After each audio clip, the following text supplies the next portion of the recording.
Hi, y'all. This is Kristen Chenoweth. Hi, I'm Gloria Stefan. This is Sarah Bareilles. Hi, I'm Patti LuPone.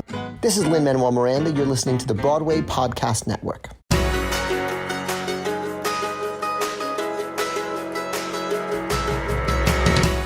Welcome to the Theater Podcast, everybody. If you're brand new, welcome. It's good to meet you. If you're a returning listener, nice to hear you again. I'm your host, Alan Seals, and our guests today, plural, are Steve Rosen and David Rossmer, a super fun duo that I originally saw on stage a couple years ago in the critically acclaimed The Other Josh Cohen, and actually didn't realize it at the time and know it now, but they wrote the book, the lyrics, and the songs for that show, which they have now done again for the world premiere that just opened in Seattle of the Griswolds Broadway Vacation. So this is an extremely fun episode because we're getting them at a time when they are at the end of their fatigue of just opening the show and the excitement of the opening, and the two of them just together, they've been best comedy friends and real friends anyway forever, and hearing them together is just such a treat. So let's kick this off now. Everybody please enjoy this episode with Steve and David. Here you go. 1, 2, 3.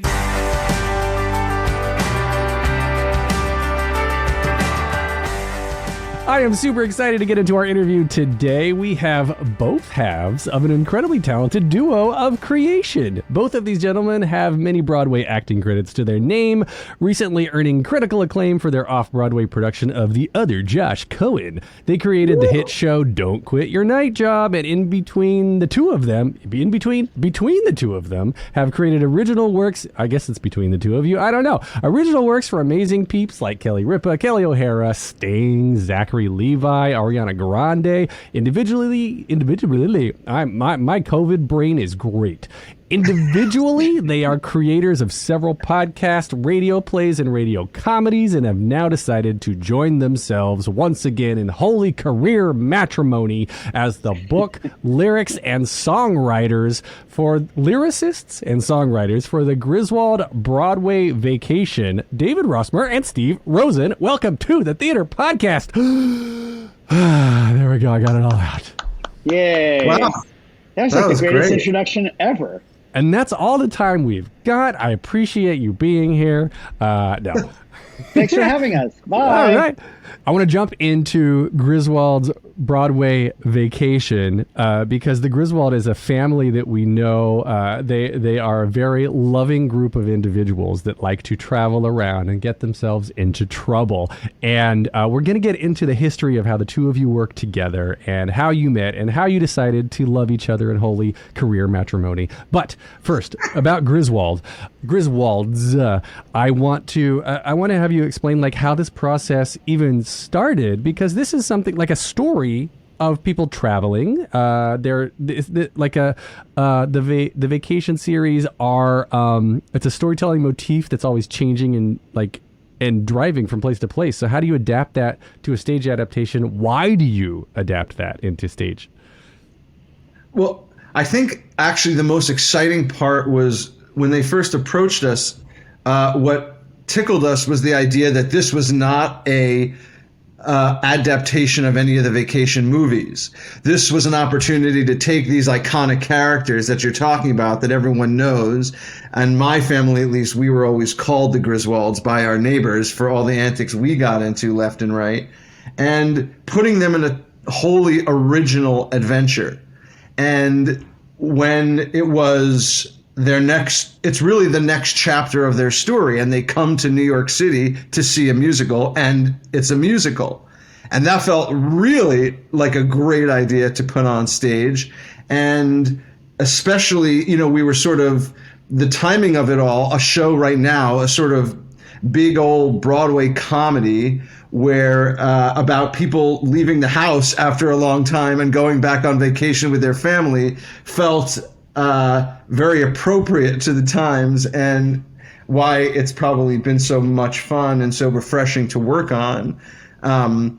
And I think that the fact that they come to New York, which is already sings, and the fact that musicals and Broadway is a big part of it. In fact, I would say in some ways it's a love letter just as much to Broadway as it is to the Griswolds, and why we love theater and why we think theater is actually important.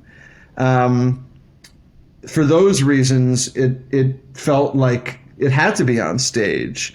And I think that's what excited us, to bring some originality. And of course, it's much harder to create a totally original story, especially for a musical.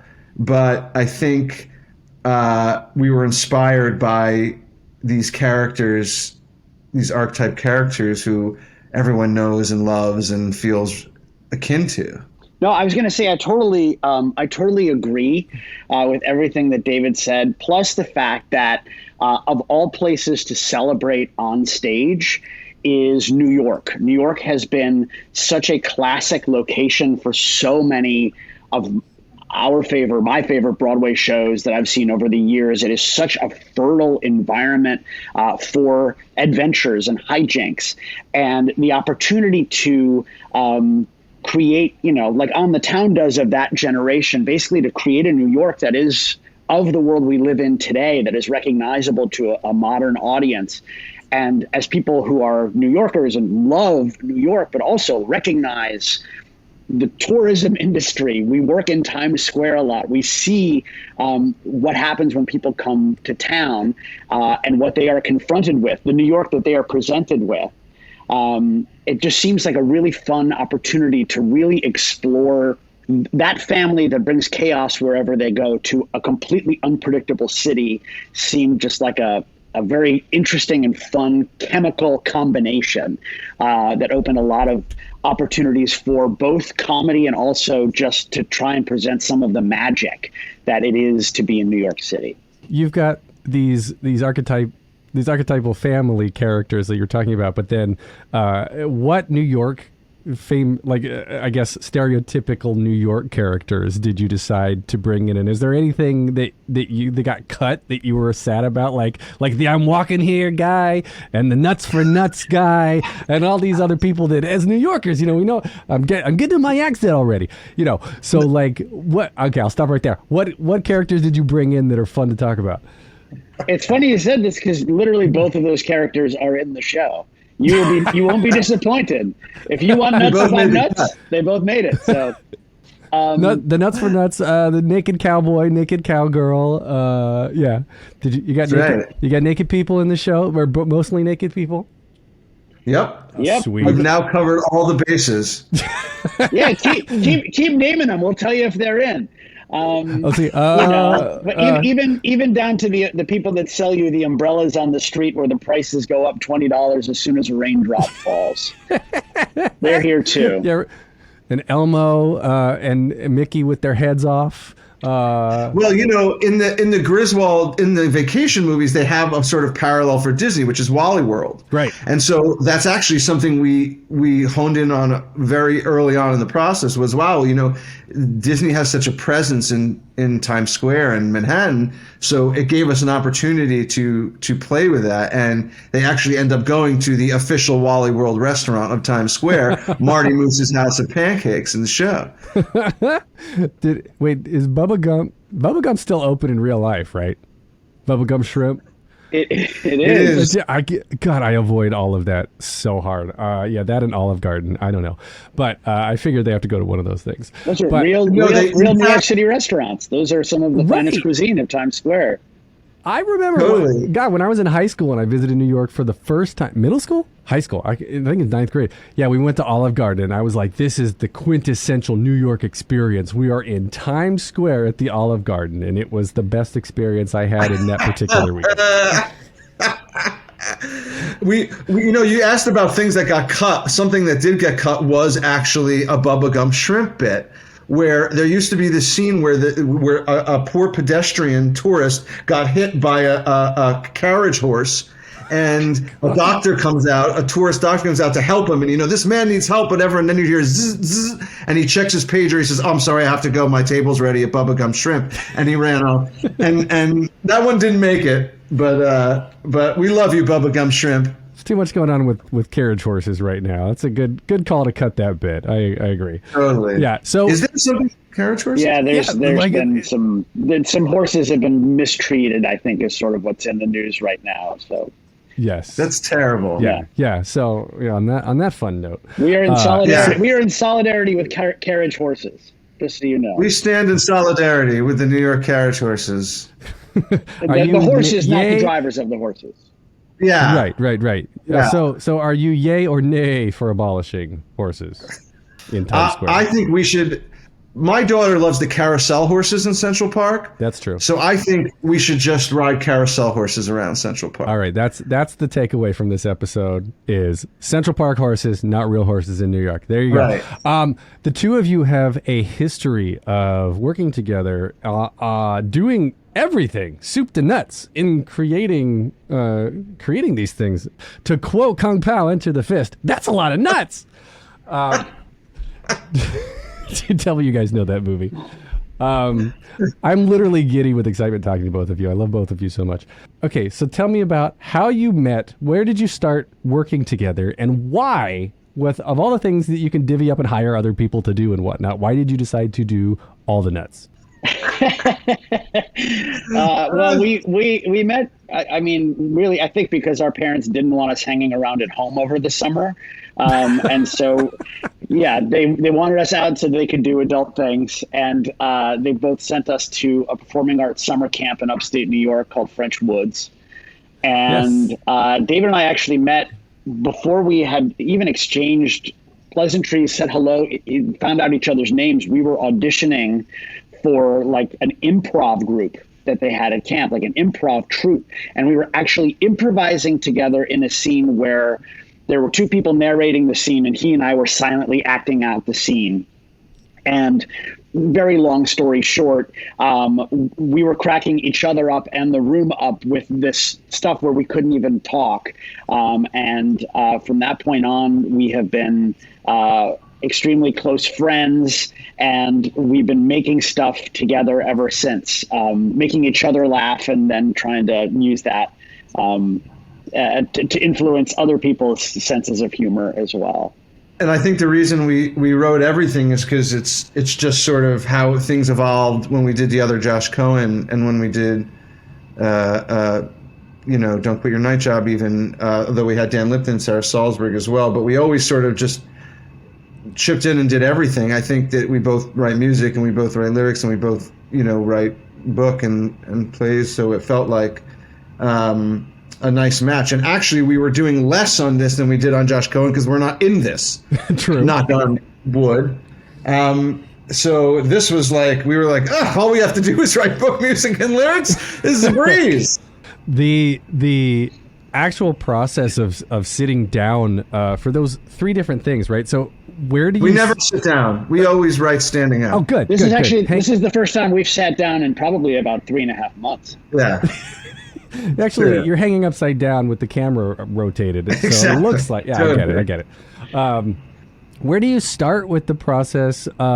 I guess take it back to Josh Cohen, right? Where did that idea come from? And do you start with the book? Do you start with the lyrics or songs? Like, I've talked with so many different people who do one or two of the things, and sometimes they start with just a refrain. Sometimes they start with a melody and put words to that, and it's all over the place. I'm always curious to what your process is. And is it different when you're by yourself than when you're together?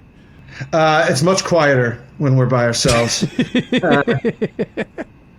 The truth is that it really depends, even within the project, on song to song. I mean, Josh Cohen, we had the idea for a story.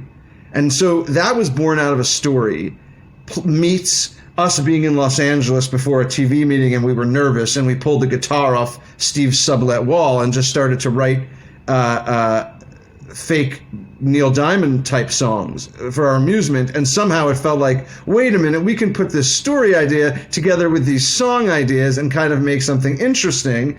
And that's how that one developed. This was very much like, would you like to be considered in, a group of writers we're approaching for a project? They had the rights. They were, going to do this, and it was just a matter of who was going to write it.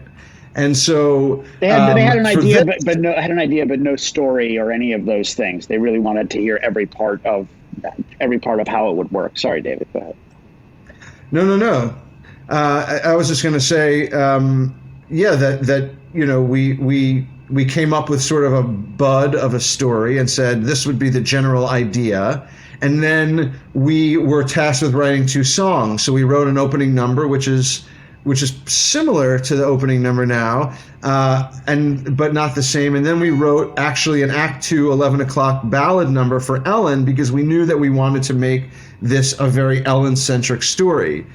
For those who don't know, she's the matriarch of the family, and we thought that we kind of like the idea that she plays a prominent role in this, where often Clark was kind of spearheading the movies, and so we took those ideas and kind of put them in a blender, and we wrote these 2 songs, one kind of fun up-tempo opening number and one kind of a more heartfelt ballad, and said, hey, how much heart can we sneak into this thing? And they seemed to be on board with it, and from there, we just kind of wrote a draft. And I think to get there, we first started by writing everything we remembered about the movie without watching them. Because we thought, wouldn't it be nice if people who had never seen any of these movies could come, and you could have called this The Tourists and it would be A-okay.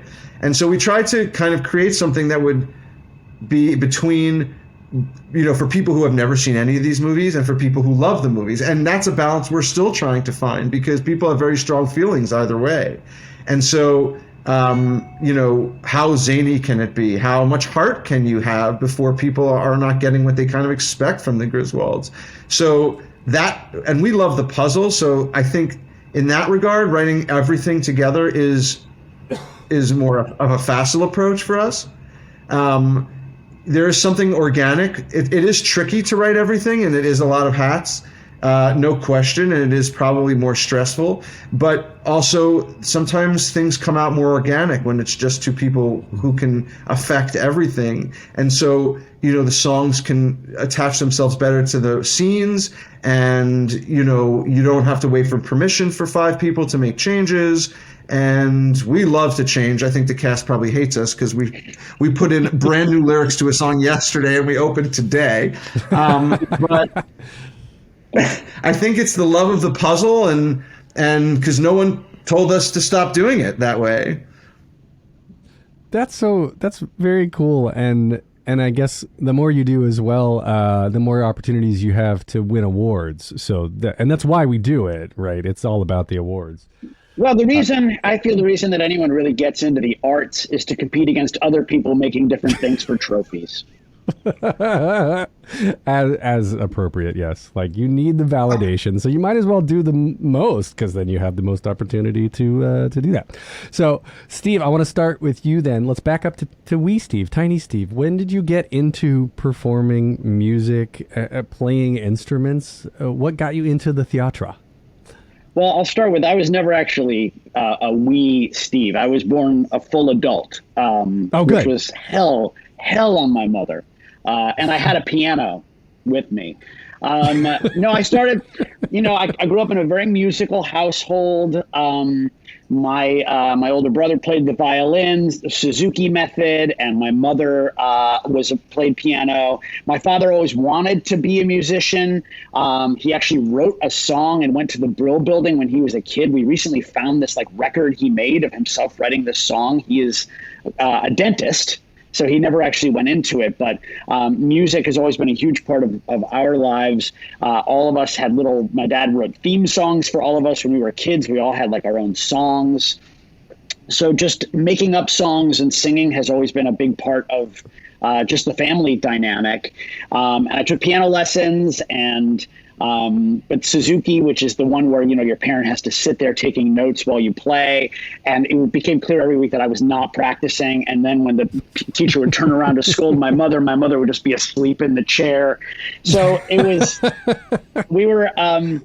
so there was a very ramshackle approach, but I also played the drums, and went to that camp since I was really little. So I was always very interested in musicals and the theater and that sort of thing. And it was a big part of my family growing up. And we would have jam sessions. My brother played guitar, and we had a drum set and piano. So we would, mess around even from a young age with Broadway fake books, and we'd make up new lyrics to things. I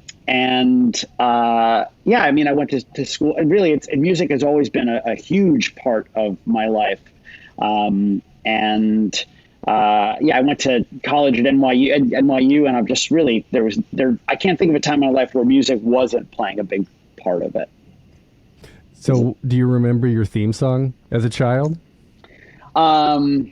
Yeah, well, I can. Yes, I can. Of course, I can. But it will make no sense to anybody. But for instance, he used to call my brother Corey's theme song was basically a song he wrote that went. I guess it was when Corey was very little. It went teeny tiny toes and a teeny tiny nose, teeny tiny lips that go flip flop flip flop flip, teeny tiny thighs but great big eyes. Teeny tiny toes and a teeny tiny nose, and he called him Tiny. So that was his theme song. Mine had a lot more Yiddish in it, so at this point I don't know if it would be so exciting. All right. Well, speaking of Yiddish, David, what's your upbringing? That's funny. My mom was. She worked in the South Bronx, and she taught teachers, but she was musical. She played the guitar and the piano, and she used to play Beatles songs, and she had this huge collection of records. And that is really where I first fell in love with music. And I remember just sitting there for hours and hours. I was obsessed and would read them cover to cover, and as I listened to them, and honestly, a lot of them were not. I didn't get involved in musical theater through musicals. I got involved because she had kind of like, from more of a rock perspective, because she had a lot of like concept albums. She had like The Who's Tommy, and she had, I guess, Jesus Christ Superstar, and she had Sgt. Pepper's, and all these kind of albums. I was like, oh my God, they're like, it's this. It was like music that told the story in a way. But it was more of an album. It was somewhere between album and story, I guess, concept album. And those were the things that I really fell in love with. The Wall, Pink Floyd's The Wall. And I was like, wow, I couldn't believe that this kind of music could tell a story. And that was very appealing to me. And then came Cats. And we would like dress up as the Cats, and we would like, I would put on a bathrobe and sing Buster for Jones, and people have unfriended me for my love of Cats, but really I just couldn't get enough of it. And really, I have lost friends, but I just loved it so much. I just loved it. It's T.S. Eliot poems and beautiful music, and I just thought it was great. And my brother and I, as kids, we would dress up. We knew the whole album. That was our theater album. And then finally we went to see it, and a cat put, a shoe on my foot, and I was hooked. But mostly played in bands and stuff. The theater thing came a little later for me, but I always loved the idea of songs telling a story. Now, my father was not musical at all. He also made up songs, but they were one line long and out of tune, and I'm not sure they were in English. But what he did, he was known when we were young by our neighbors, as I mentioned, as the Griswolds. And they would, the Griswolds strike again. He would do something crazy like leave the electricity on in a weird way. And there was a squirrel that ran across one of the wires outside our window, and it got electrocuted, and it was like hanging there, but no one could take it down. And so he didn't want to touch it. So there was like a squirrel in rigor mortis for like a year, just decomposing on our wire. And that was your welcome to our house. It was, like Handmaid's Tale. It's like a warning to other squirrels. Exactly. Watch out. So I think that for this show, at least, he was a huge influence. And in all ways, he was a huge influence with his sense of humor, and his kind of wry style, and honestly, his just sense of joy. And so, although he didn't have any talents in the arts, he was a real appreciator, and it still tickles me, that he's looking down and laughing at this because, for me to be we're working on a Griswold musical, when our whole life he was known as that is really special. It's actually, adds a little extra meaning to it for me. That's beautiful. I'm picturing the squirrel just like smoking for 12 months. Yes. Just like hanging off the front of your house. Like all the other squirrels are over there across the street like, listen, yes. The rumor about the nuts on that squirrel. That squirrel kept all the nuts, but look what happened to him. Totally. Yeah. People would come over, oh, what a charming house. What the hell is that? Well, they still do that at Steve's house, but that's a separate story. That's right. Yeah, in the back, it's just a laundry line of animals in the backyard. There's possums and chipmunks, birds. I saw on Reddit yesterday. I saw a post that someone, I follow NYC on Reddit, like the subreddit, and someone posted a picture of a squirrel, not a squirrel, a snake, and they were like, "What's a snake doing in New York? What is this? Is there something wrong with the city now?" And it was weird. It was the weirdest thing to see like a snake in the middle of Manhattan. But I used to live in Inwood, near Inwood in Washington Heights, and I saw a raccoon once, and it was the greatest thing. It was my little connection to nature. Wow. Well, snakes eat rats, so it's may not be such a bad thing to have a couple of them around, especially underneath all of the new outdoor restaurant things that they've built that are all just sort of like now fronts for rat nests. Well, I know that the show Griswold opened yesterday, but there's still time to put that scene in if you want to add the snake coming out to eat the rats from the street food that is being stalked by homeless people. We actually we once had like a little rat that scurried across the stage. Our idea was that like there would be a piece of pizza center stage and it would just scurry on and grab the pizza and run off the other stage. But we'll have to save that. It's technically challenging. Yeah, the pizza rat in the subway. You've got to have pizza. That's rat. right. Yeah, we need to get Bill Berloni to teach a rat how to eat a piece of pizza. I mean, there's a lot of work. Exactly. We got to train. You got to get a rat wrangler. You got to get a backup rat. They have to be in school at certain hours. It's very tricky. Yeah. Very tricky to hire rats. Not impossible, but tricky. I get that. The animals at a show or something. I've never actually been in a show with animals. Don't ever think I want to. But so for for Griswold, you're not acting in it. For Josh Cohen and other things you've done, you have been in it. Was that out of necessity or preference, or why decide to create from the ground up and then star in something when you want to have like any sort of semblance of a social life? It's funny you say that. As you well know, like getting anything from like a page or an idea onto a stage and in front of people, there so many things have to get done in order for that to happen. And that means dealing with so many different people's schedules and availabilities and getting all of the rights, so many things have to happen right in order for anything to happen.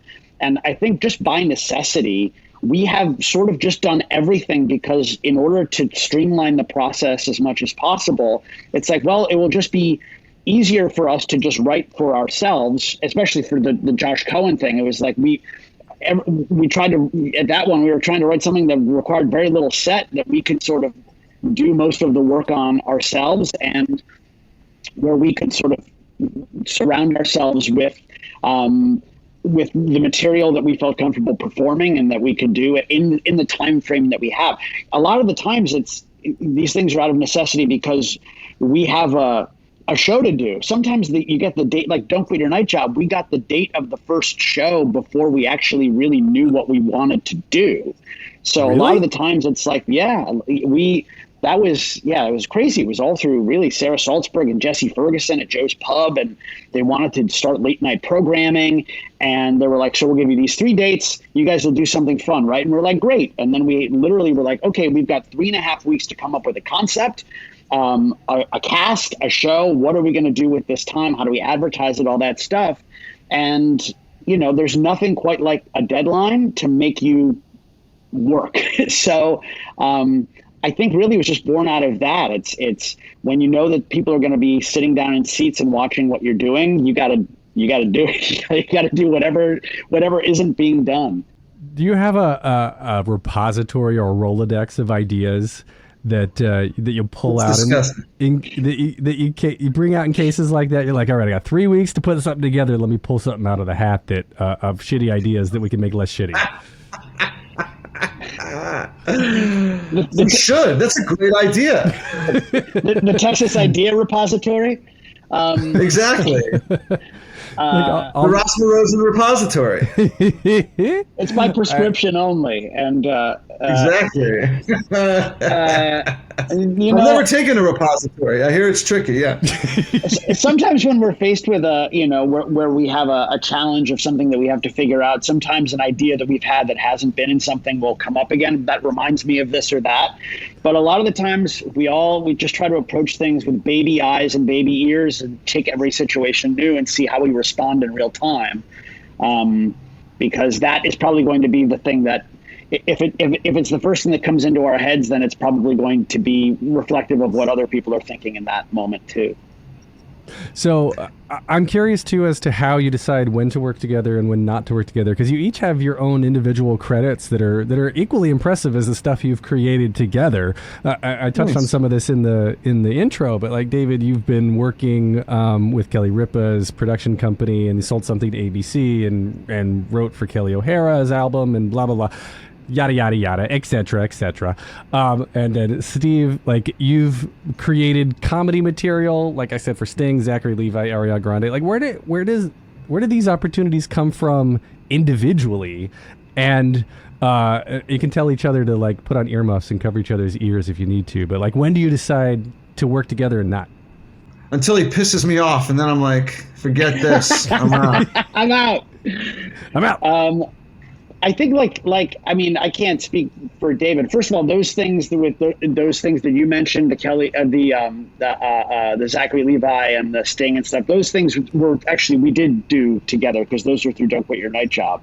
But I think it really is it is opportunity. It's like, I think when certain things come across our plate, when things are brought to us, and the timing sort of works out. And I think that we're both lucky enough that we've been, working together and independently as artists throughout our careers, that we have other relationships that sort of come up and spring up opportunities. And, we often try to, in the other things that we do, bring each other into those things too. It's really about creating an artistic community in New York. There are not a ton of people that do the kind of stuff that we do. And so our paths do tend to cross. So I feel like try to work together as much as humanly possible. And then when other opportunities come up, we try to fit them into our schedule around the other things that we're doing. The goal is to just keep making stuff, I think. Agreed. We still love it after all these years. We still make each other laugh. It's the best. And yeah, we look for every opportunity to get in a room. I think that, the reason that we do sort of sprinkle our projects amongst different people sometimes is we just love collaboration. At least I'll speak for myself. I love working with other people. I love throwing ideas around with other people. I love the writing process not being so lonely. I have enjoyed also, that as well sometimes, but I find the most fun is when you're in a room with someone or people who you enjoy spending time with, who you feel are of your world, and you're making something together. And, any idea is on the table, you can shoot down any idea. And like, it's just a goal of kind of, it's like sitting down at a board game, except everyone's playing together to win. And I like solitaire. It's fun. I think there's something about working with other people, whether it's the two of us or many other people. And the truth is, though, even when it's just the two of us working, we are still often incorporating plenty of other, personalities and talents, and from the other pieces of the creative team to working with other writers, depending on what is needed for the moment. And I think that even on Josh Cohen, we were working with Dan Lipton, and we work with Sarah too on things. Sometimes, or we'll bring her in and beg her to play a role because she's so funny. So I think that I think we just love collaboration, and that's where it stems from. And so whoever has an idea and wants to make something, we're like, and if we like it, we'll just say, great. What we can't think of a more amazing way to spend our days. So, Alan, if you have any ideas, we're open to it. I have a wonderful idea for a sci-fi radio play, but I'll pitch it to you off the air. Yeah. Okay, so I want to wrap up with 3 standard closing questions. Cliffhanger. Yeah. Well, I can't say it on air because people are going to steal it, and then whatever. Sure. So the 3 questions I ask everybody to wrap up the episodes. We'll take turns. David, we'll start with you for the first one. The question is, gonna find how many times have I done this and I forgot my fucking notes? 7. Did I get it right? You win. That was not the question. That was not the right. Okay, 42 sorry. Is the answer. All right. So, David, start with you. The first question, very simply, is just what motivates you? I am motivated by good food, family, friends, and an opportunity to say to anyone who's interested in our writing, hey, do you feel this way about the world? Does this make you laugh? Does this make you think? What do you make of this crazy experience around the sun? All right. Also,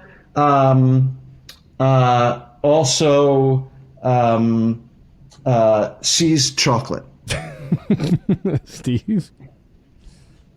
Me, fear, anxiety, depression, honestly, what it is, it's a lot of the same things David said. It's my family, it's my friends, it's community, it's creating things with people who are as passionate and inspired, or as passionate as I think that we are to create and entertain and make people think and feel. Which is why this process has been so amazing, working with this incredible cast. And I mean, the people that we get to work with on this project are so incredible. And that is sort of, I think that's what motivates me, is the idea that we can keep making things and telling stories and getting things in front of people. And I think more than anything else, the opportunity to make people feel better after they've seen something than they did when they came in. Because I always try to think of, like, when someone comes to see something that we've done, maybe, and I never would wish this on anyone, but maybe they're having just a really, really bad day, like one of those landmark bad days where something terrible happens and everything is shaken in their world. And if they can come in and they can watch something and smile and laugh genuinely and forget about everything for a second, that to me, that's what motivates me, is making people, changing the way people feel from having a bad day. All right, so Steve, you're going first on this next one then. What advice would you give to your younger self and younger people listening now, starting out down a similar path? That's a great question. I would say try mustard earlier. I waited until college. And honestly, it's a delicious condiment. I did not give it a shot because I didn't like the color and the smell, but it tastes better than it looks. I would honestly tell myself to don't be afraid of people's judgment, of people telling you that they don't like something, because I think and don't take criticism to heart in ways where you take it personally. I think that when people offer up opinions to you, sometimes it comes from, their own feelings about themselves, but also there's stuff in there that is actionable and usable as feedback, because I don't think that I've always had such a great idea of who I am. It's the whole thing of like, you look in the mirror and you make a face in the mirror that you never actually make in real life, but you think that's how you look best. Sometimes it's helpful to know how the world views you so that you can be a little more realistic about how, how you interpret the world and put energy back out into it. Also, I would tell myself to hang out even more with my friends, and that the time that we're spending laughing and joking is not wasted time ever, because something as amazing and fruitful, it's just proof that you can work with like your best friends in the world and make it part of your job. If I had sort of realized that earlier in my life, I think that I would have dived even earlier into making stuff like this. All right, David. I always give the same advice, but I really firmly believe in it. Read books. I don't know why that's the advice that comes to me. Just read books. It doesn't matter what it is. It doesn't have to be about the business theater. I'm just anything that interests you. But I have found that has been the most inspiring and creative outlet for me, to just probably pull ideas from consciously and subconsciously for writing, for performing, for life. And so whenever someone asks me what I'd say, because I don't think I have the answer, and because I think that everyone's path should be different, that's the one thing I think of. Just read as much and as many things as you can. I agree with that. I think it fosters maybe a subconscious effort to stay open-minded. You're just learning. You're always learning and more open. So, all right. Agreed. So, David, back to you then. Last question. If you can only see one show for the rest of your life, but you can see it as many times as you want, what would you see? Blood Brothers. All right. Easy. Steve? I don't know why. I loved Blood Brothers. I saw it like 4 times. Brian Darcy James signed my playbill. I don't know why that music hit. I just loved it. It was something about it. Again, like a contemporary story with music that sounded like Pink Floyd or something, and just a very interesting story. And they're gonna just turn me off when they hear that. Steve? But yes, that would be it. I'm surprised you didn't say Cats. I'll be very honest. I guess you've seen it probably enough times at this point. I did it with the cats. We talked about squirrels and raccoons and rats and cats. I just felt like name something that didn't have an animal. I guess if I had to see one thing, part of me wants to name something that I've never actually seen, so that it's not just comfort food, that I'm seeing something new, but then I'm sort of stuck with it. If I don't like it, then it's a problem. I think I always have to go back to Fiddler on the Roof. To me, it's the perfect musical. It's just, and it's long. So like there's enough parts of it that I'm not going to just get bored of seeing it over and over again. I can just be like, I'm just going to go straight to Huddle, or like, I'm going to spend a little more time with Perchik today. Really get into Now I Have Everything. But I also, so I think that's what I would pick, Fiddler. What is have you ever done Fiddler? What would be your character of choice? I have done Fiddler. I did it at French Woods. I played Tevye in a production that David was in, where something hilariously terrible happened. But that's for another day. And then I did it in high school, where like True West, me and another guy were double cast, where some nights I was Tevye and some nights I was Laser Wolf. So things got very confusing into Life L'Chaim. I'll just say it was a roller coaster. And how many nights did you do it? Was it in rep? That's funny. I know it sounds like that. No, we did 4 performances, and I was Tevye all day Saturday, and he had Thursday, Friday. So, but I could grow my own beard. I was going to say, so that's how it was. If it makes you feel any better, I was in a production of Jesus Christ Superstar as a kid, and they also double cast it, and I was Jesus on one night and Pilate on the other night. Wow. Those are two very different vocal, but that's also David, if you listen to the other Josh Cohen album, and I highly suggest doing so because it's very enjoyable, David can sing anything. He has that kind of voice.